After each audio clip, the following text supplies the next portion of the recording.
Oke, perhatian. Saya mau kasih sedikit skema. Ya, kita ulangi lagi skema yang kita buat. Karena ada beberapa turnamen besar yang kita akan hadapi di bulan Oktober dengan di bulan November. Sudah punya skema, ya kita buat 3-1. Ya. Lihat dulu, perhatikan.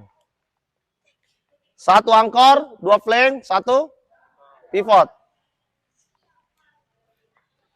Yang saya mau buat adalah wall pass atau parallela. Itu mau saja dulu. Harus dipahami dulu poinnya, wall pass dengan parallela. Oke, yang mana dibilang wall pass? Wall pass melalui flank dengan flank. Pas, ya.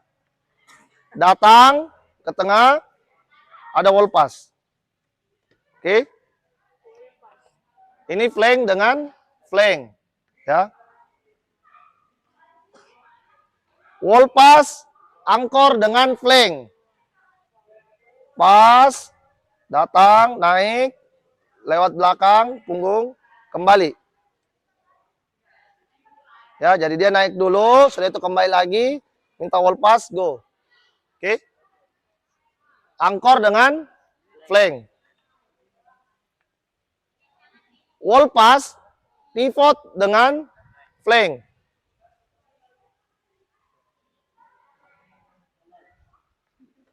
Oke. Semua bisa terjadi.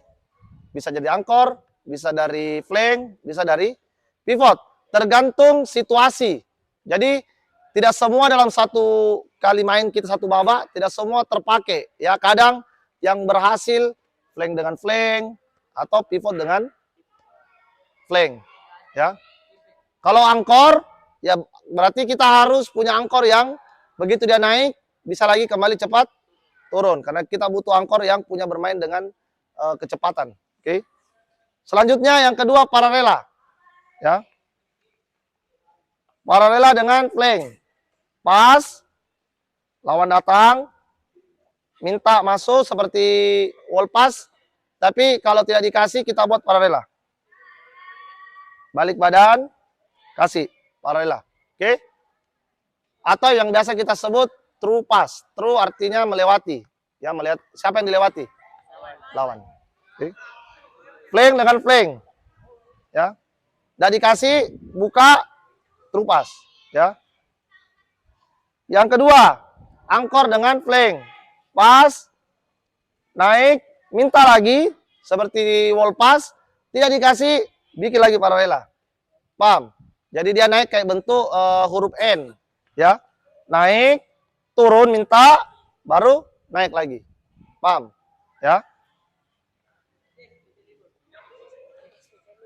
Parallela dengan pivot. Pas, datang turun, minta wall pass lagi, tidak dikasih, buat parallela. Langsung belakangnya. Paham? Bisa dimengerti ini?